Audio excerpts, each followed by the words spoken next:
He made a business worth a lot of money. Big things were being kept from Richard Rawlings, though.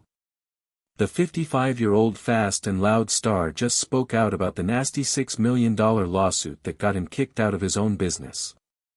That's not nearly as awful as what he said about his ex-wives. Take a listen to what really happened with Discovery Channel. The gas monkey boss is finally telling all of his dirty secrets after 3 bad marriages and millions of dollars lost. The eldest Paul Tuttle was born in Yonkers, New York, on May 1, 1949. He grew up in Pearl River, but it wasn't a safe place for him. His mother was an alcoholic, and his father was like a cat on 9 tails when it came to punishing him. As a whip is meant to manage, not teach, the house was a mess of yelling and anger. Paul had a challenging time feeling safe or heard. That kind of setting shapes more than just childhood. It also shapes everything that comes after. His home wasn't peaceful, but he found something else to keep him going. Paul has always been interested in motorcycles and other heavy machines. The sound of an engine and the open road drew him in. It gave him a way to escape and a sense of control in a world that didn't give him much of either.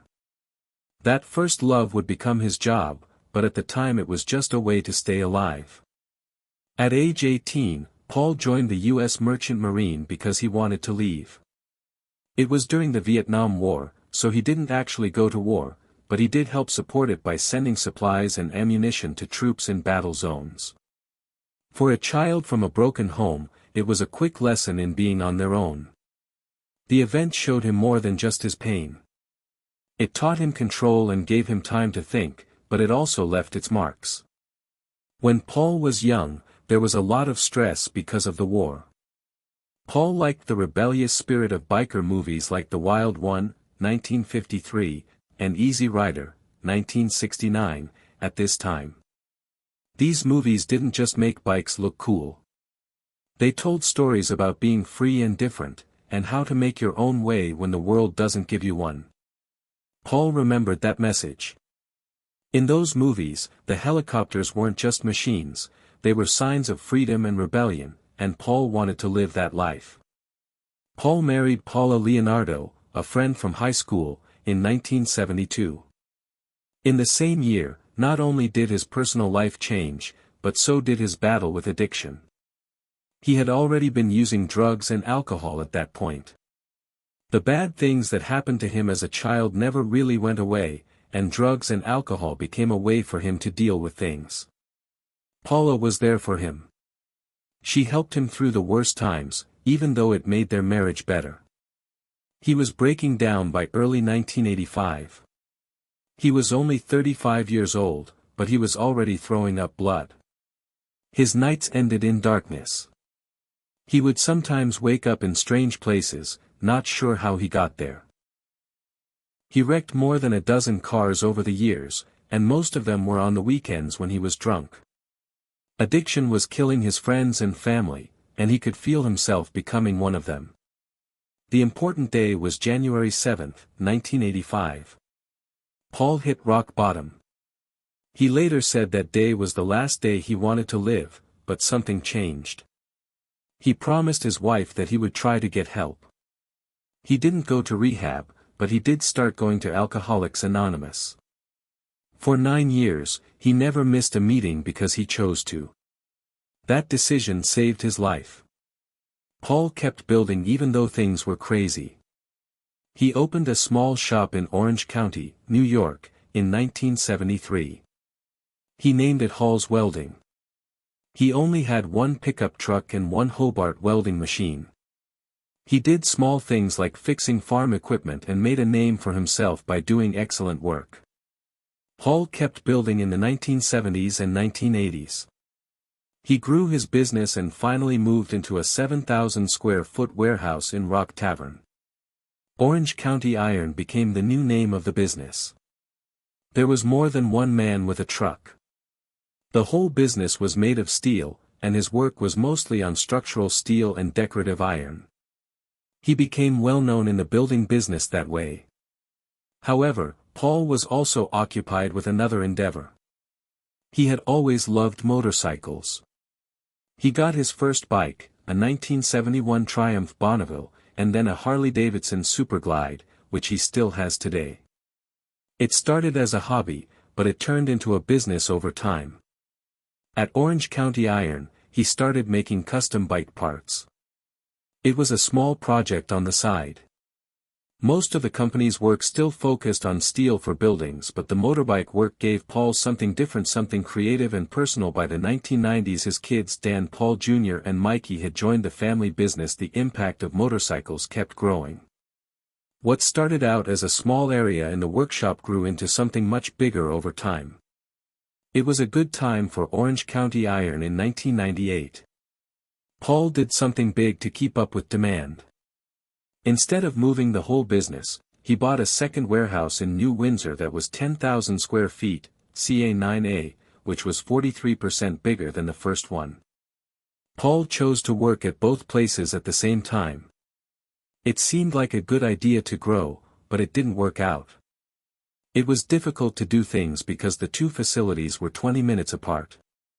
It was the late 1990s. There were no smartphones or cloud systems back then.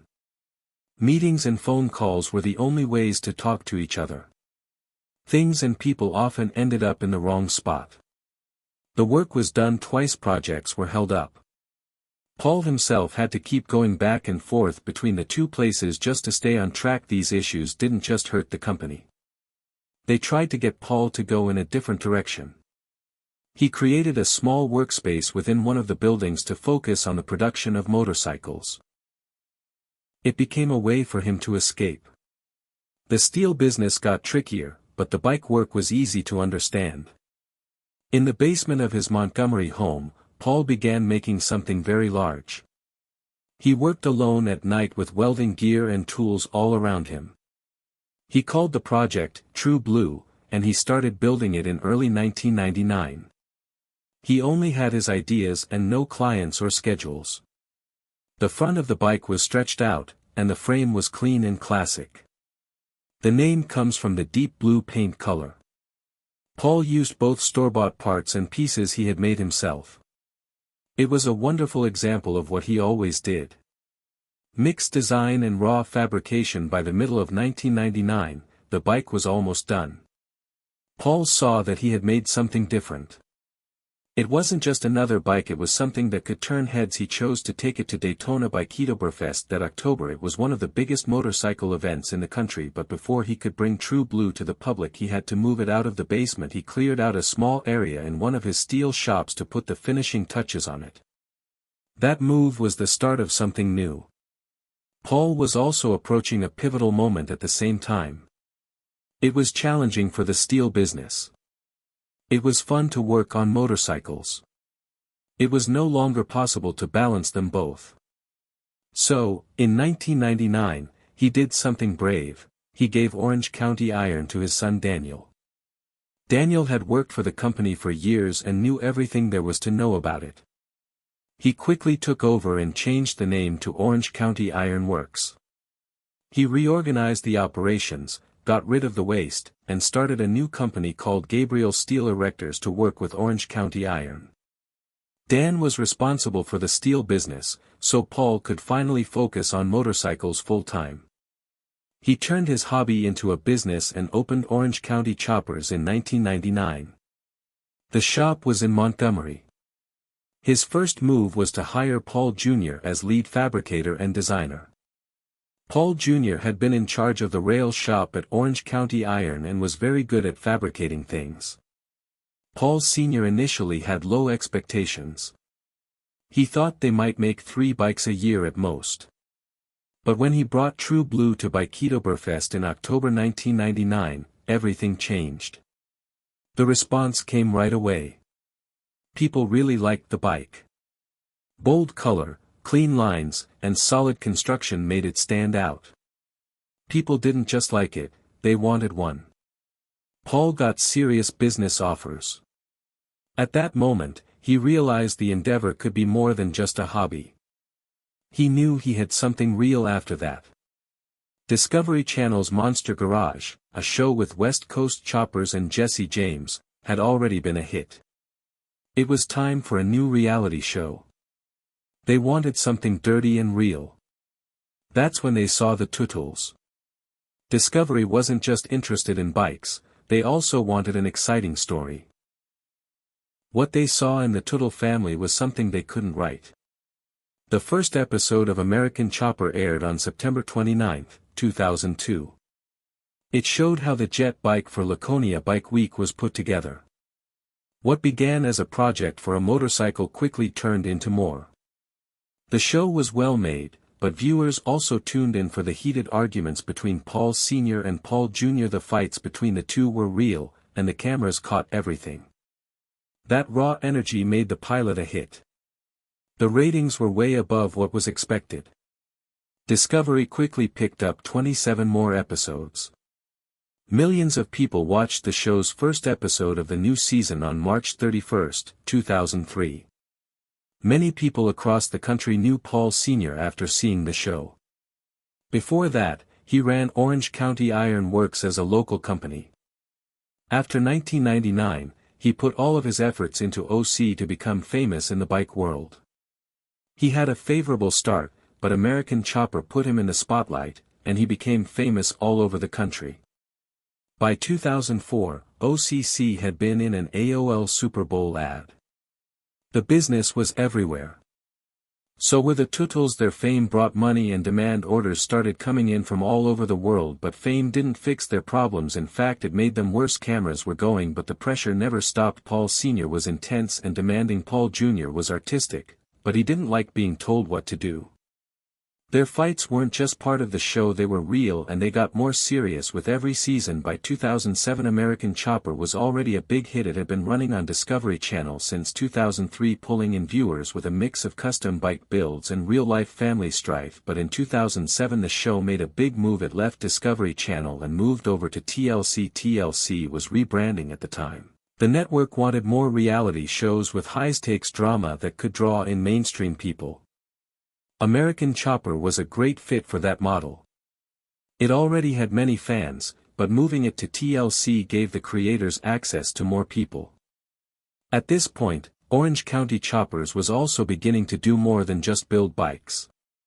The company made deals with big names and worked with NASA while Paul Sr. was in charge. They were no longer just makers, they were a brand. They were making custom bikes for Caterpillar Incorporated. The move to TLC opened the door for more merchandising. OCC-branded clothes, model bikes, even toy lines started showing up in shops. It was a smart business move that fit with what the show was becoming, a mix of art and marketing for fun. Some fans were afraid that changing networks would make the show less good. Discover looked and felt a certain way, but TLC was different, but people didn't worry for long. The production stayed strong, the drama stayed real, and the ratings stayed high. TLC promoted the show well, and it kept giving fans what they wanted, creative bike builds mixed with explosive personal drama. But by 2008, things were falling apart inside OC. Tensions between Paul Sr. and Paul Jr. had been building for years. The noise of their fights was getting worse. Their relationship at work was breaking down. On September 28, 2008, everything culminated on camera. On a normal workday, Sr. accused Jr. of being late and not taking his duties seriously. The argument quickly got worse. Jr. ripped back, furious and upset. He then threw a chair across the room. The video didn't cut out. People saw it all happen. After a few seconds, Paul Sr. fired his son on live. At the time, it was one of the most shocking moments in reality TV. That wasn't just a dramatic scene, there was a real split in the company. Jr. couldn't work in the bike industry for a year after being fired. He had signed a non-compete deal that kept him from starting his own business until April 2010. That year was full of court cases. Sr. went to court with him over claim to property. Their private problems had turned into war with the company. But Jr. came back after the non-compete period was over. He opened Paul Jr. Designs, a shop that let him have full creative freedom. He hired people he knew, like Vinnie DiMartino and Robert "Nub" Collard, who used to work at OC. The timing couldn't have been better for TV Discovery Channel, which saw what was going on and moved quickly. They released American Chopper Sr. vs. Jr. on August 12, 2010. The competition was what the show was all about. People weren't just watching builds of motorcycles. They were seeing a real family fight. The show was based on high-stakes build-ups, with the stress rising with each episode. Each team competed to make unique bikes for important clients or themed events. OCC stuck with its original heavy-duty look. PJD changed things up by adding sharp lines and big ideas. Both shops pushed the limits, but because they did things in different ways, each story was unpredictable. The main cause of everything was the broken friendship between Paul Sr. and Paul Jr. There was more to it than just business. That wasn't hidden by the show. In fact, it leaned into it. Shows like A Family Divided, which aired on November 29, 2010, let fans see how awful things had gotten up close. The youngest boy, Mikey Tuttle, was caught in the middle. All three boys were interviewed, and it was clear how much emotional weight they were carrying. Even though the show was a hit, the rift between the father and son didn't get better. Beginning PJD was more than just making bikes for Paul Jr. As a way to break away from his father's shade and show that he could succeed on his own, he signed the document. By 2012, PJD had grown to include more than just bikes. In that same year, Paul Jr. opened PJD Studios, a creative branch that does logo design and branding. Something else was on his mind besides bikes. He had a long-term plan for building a brand. In 2007, when American Chopper was at the top of its game, the senior Paul Tuttle married Beth Dillon. A huge number of people watched the show.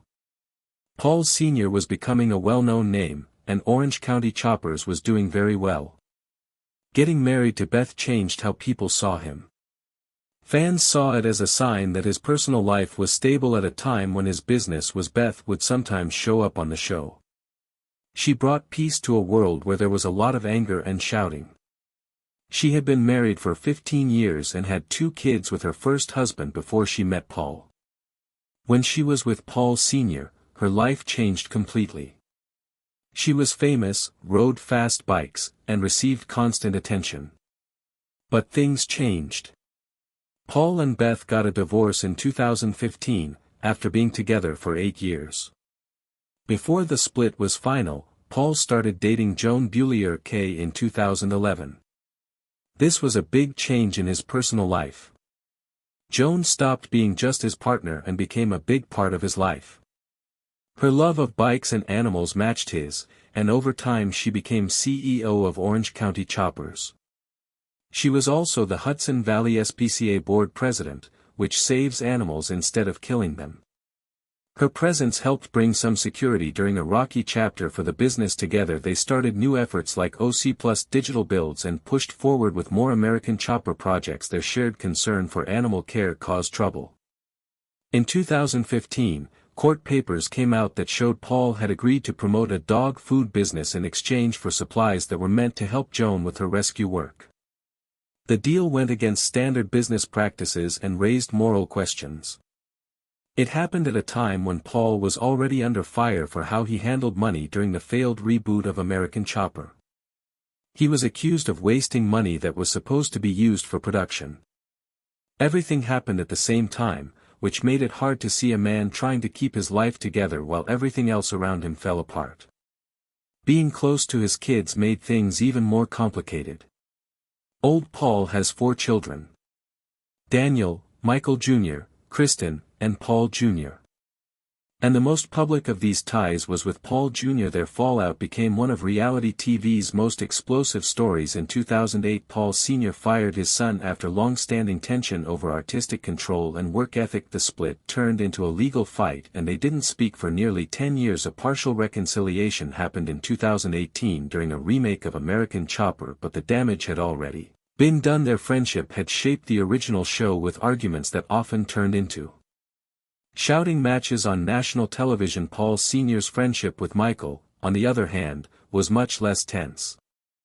Michael was often on the show to make people laugh. He stayed out of the big fights but was still a part of the OCC world. Kristen, on the other hand, picked a calmer path than her brothers. So she became a nurse and stayed out of the public eye. Daniel took a different way entirely. He took over Orange County Iron Works, a separate business originally started by Paul Sr., and ran it separately. Each of these relationships showed a different side of Paul, a man balancing work, family and fame, often without much peace in between. By 2019, Paul Tuttle Sr. was having some of the worst years of his life. He was famous as the face of American Chopper and had spent years building a brand around custom bikes and family problems. However, there were significant issues brewing behind the scenes. In that year, the bank took back his 38-acre farm in Montgomery, New York. It was more than just a house. It had a big pool with a slide and a waterfall, and room for rescue animals like miniature horses and alpacas. Paul had always been open about how much he loved animals. As vice president of the Hudson Valley SPCA, he took care of many animals on this land. The house had also been on American Chopper, and it had come to stand for his success. But when it was put on the market, it told a different story. Originally listed for $2.9 million, the property only sold for $1.65 million. That wasn't even enough to cover the $1.5 million mortgage that was still tied to it. In 2018, Paul had already filed for Chapter 13 bankruptcy. Court records indicated that he owed more than 50 creditors nearly $1.7 million. Besides that, he owed more than $151,000 in taxes.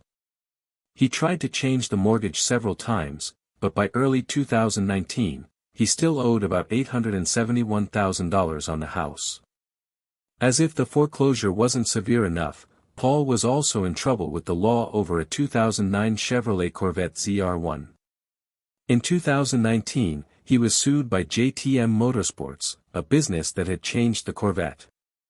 JTM said Paul agreed to promote their shop on TV in exchange for the work they did on the car. But when the shows never aired and the payments never came through, things got bad. JTM said they had spent over $24,000 on parts, $26,000 on work, and another $10,000 on storage fees. Paul was told to pay $30,000 as part of a settlement after months of fighting, but he didn't get the money out of escrow by the due date. In response, JTM asked the court to punish him for contempt. The court agreed that Paul was in contempt of court for not following through on the deal. It was another sign that his money problems weren't just happening behind closed doors, they were making their way into courtrooms. In 2020, one of the most important parts of the American Chopper story was killed off for good. The Orange County Chopper's main office in Newburgh, New York, closed. In 2008, it cost $13 million to build this huge 92,000 square foot building. It wasn't just a class. Fans came from all over the country to see where the famous bikes were made, but OC had been having a hard time for years. The need for high-end handmade bikes went down after the 2008 financial crash. Paul rented the building he lost in 2011 to avoid foreclosure. When the pandemic hit in 2020, it stopped all progress. Supply chains stopped working, sales dropped, and the shop couldn't keep up. The doors were shut for good in March 2020. Paul wasn't ready to give up, no matter what. He went to Florida in 2021 to start over. He worked with Keith Overton to start a new project called the OCC Roadhouse and Museum, which is close to Clearwater. It was a brave plan. The new building was on a 9.5-acre lot next to Bert's Barracuda Harley-Davidson and cost more than $7 million. As the center of it all, the museum was the most important part. It had a restaurant with 370 seats and an area for live concerts. It showed 20 years of American Chopper history, with unique builds like the 911 Honor bike. Paul saw it as a way to get back in touch with people and get excited about building. Florida made sense again. It had warm weather year-round, and a strong motorbike scene. The move to Florida didn't erase the past, the bankruptcy, the foreclosure, the court battles. All of it had left a mark, but it also showed something else. After everything, Paul Tuttle Sr. was still trying to build and find the next chapter. It wasn't clear yet whether this would be his comeback or just another turn in his long career. But for now, he was back in the shop with the bikes and starting over. After 10 years apart, Paul Tuttle Sr. and Paul Jr. finally got back in touch in 2018. It wasn't a dramatic reunion, it was careful and quiet. They agreed to keep their friendship personal and not professional. After everything that had happened between them, they both knew working together again wasn't a choice. Both of them didn't want to go back to the stress that had been driving American Chopper for years. Not many people could have seen how Paul Sr.'s life would change since then. He used to be the face of a worldwide motorcycle brand and a reality TV empire, but now his net worth is only thought to be $500,000. If you remember how much he used to make on American Chopper, that's a big drop. The custom-built goods that became famous and sold for huge amounts of money, it all